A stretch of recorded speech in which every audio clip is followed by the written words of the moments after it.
Build or buy and vendor assessments.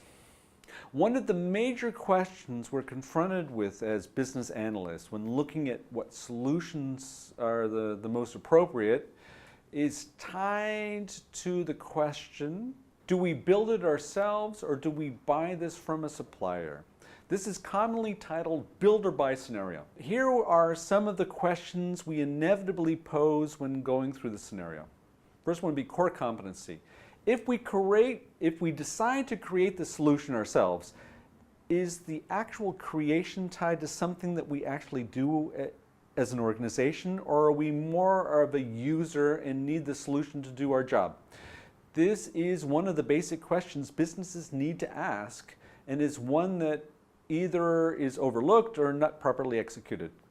Second one would be cost. If we build it ourselves, do we really understand the total cost for our organization? For example, do we create the solution once or do we have running requirements? Remember, a solution you create for yourself very often is not scalable, meaning you can't really sell it to anyone else unless it's part of your core competency. But very often that means you're changing the direction of your business.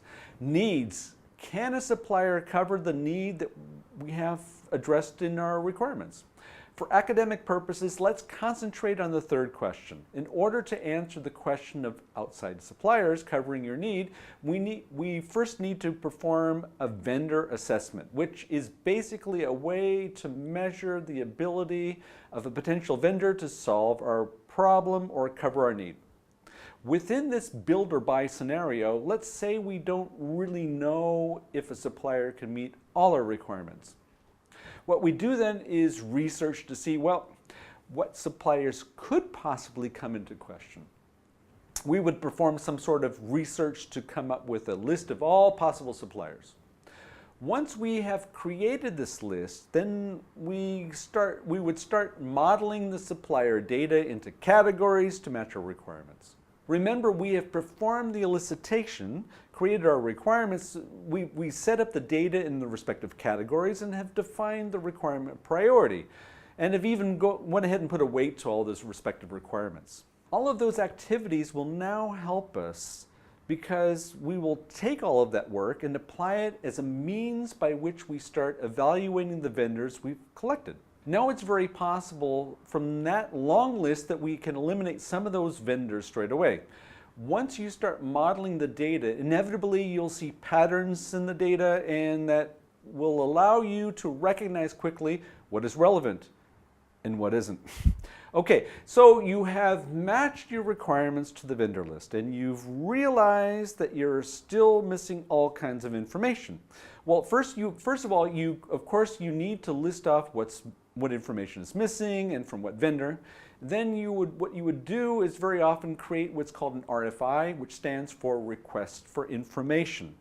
Within that document, you will want to first try to fill the information gaps you have, but it is a good opportunity for you to verify the data that you've collected already. After all, you want to ensure that the data that you are using is valid, right? Again, for academic purposes, let's assume you have finished with your build or buy scenario and you've decided that an external vendor route would be the best for your organization.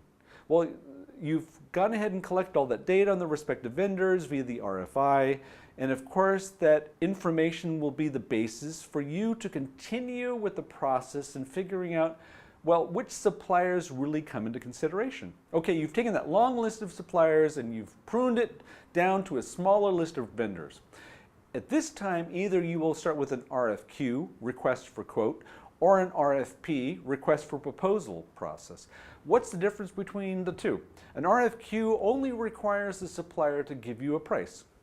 This would mean that you can clearly identify that the services offered cover the needs, and now it's only based on price. Unfortunately, this doesn't really fit reality, and the RFP route is the most likely one that you will choose. Apart from cost, what are some of the other elements you might want to take into consideration? Here are some that are highlighted within the business analysis body of knowledge from the IABA. First one would be knowledge and expertise. Can the vendor show you that she is truly an expert in the field where you need help? Conversely, perhaps, you don't really need a top expert, but do they cover your minimum standards? Licensing and pricing models. Very often vendors offer various types of packages. Which one is best for you? Product reputation and market position. How is the product or service provided looked upon in the marketplace? Here you might want to get various outside opinions. Terms and conditions. You don't want to wait until the deal is finalized to find out that the vendor's scope of service is not for you. Vendor experience and reputation. How is the vendor looked upon in the marketplace? Here again, you might want to get various outside opinions. Vendor stability. How long has the supplier been in business? Do you feel comfortable that the supplier will be around to fulfill the contract? Thank you.